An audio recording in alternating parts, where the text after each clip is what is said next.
Permasalahan tentang bagaimana nasib honorer menjadi topik hangat pembahasan kali ini. Menpan RB mengatakan, honorer akan diangkat jadi CPNS, kita simak pembahasannya. Pegawai pemerintah dengan status tenaga honorer akan ditiadakan di instansi pemerintahan pada tahun 2023. Dilansir laman resmi, menpan.go.id, pelarangan pengangkatan tenaga honorer ini pun telah tercantum dalam Pasal 8 PP Nomor 48 Tahun 2005. Oleh karena itu, instansi pemerintah diberikan kesempatan dan batas waktu hingga tahun 2023 untuk menyelesaikan permasalahan tenaga honorer ini. Lalu, yang banyak menjadi pertanyaan adalah bagaimana nasib tenaga honorer yang saat ini bekerja di instansi pemerintahan.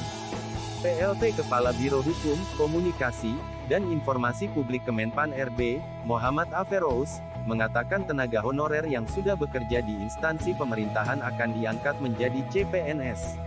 Namun, yang perlu digarisbawahi adalah pengangkatan CPNS bagi tenaga honorer ini tetap dengan proses seleksi, ujar Aferous, Kamis tanggal 20 Januari tahun 2022.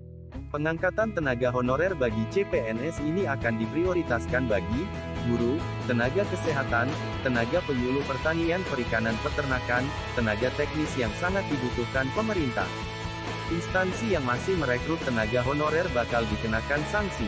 Menteri Pendayagunaan Aparatur Negara dan Reformasi Birokrasi PAN RB Cahyokumolo, mengungkapkan, satu di antara hal yang menjadi kekhawatiran pemerintah adalah rekrutmen tenaga honorer yang tak berkesudahan oleh instansi pemerintah daerah.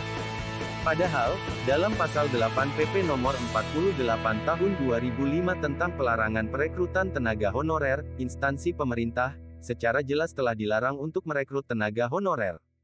Hal ini juga termaktub dalam Pasal 96 PP Nomor 49 Tahun 2018 tentang manajemen PPPK. Instansi pemerintah juga diberikan kesempatan dan batas waktu hingga tahun 2023 untuk menyelesaikan permasalahan tenaga honorer yang diatur melalui peraturan pemerintah. Adapun untuk memenuhi kebutuhan mengenai penyelesaian pekerjaan mendasar seperti yang dilakukan oleh tenaga kebersihan cleaning service dan tenaga keamanan security, disarankan untuk dipenuhi melalui tenaga alih daya atau outsourcing, dengan beban biaya umum. Adanya rekrutmen tenaga honorer yang terus dilakukan tentu mengacaukan hitungan kebutuhan formasi ASN di instansi pemerintah.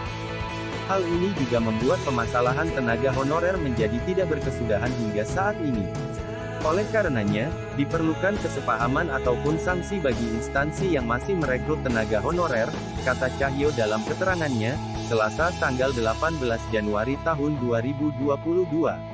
Sementara, pemerintah saat ini tengah merumuskan berbagai kebijakan sebagai dasar pelaksanaan dari seleksi calon aparatur sipil negara CASN tahun 2022.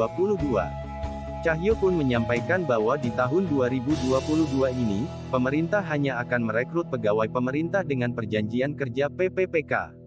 Untuk seleksi CASN tahun 2022, pemerintah fokus melakukan rekrutmen PPPK, berbagai kebijakan tengah disusun sebagai dasar kebijakan dalam pelaksanaan seleksi CASN tahun 2022 ini, terang Cahyo.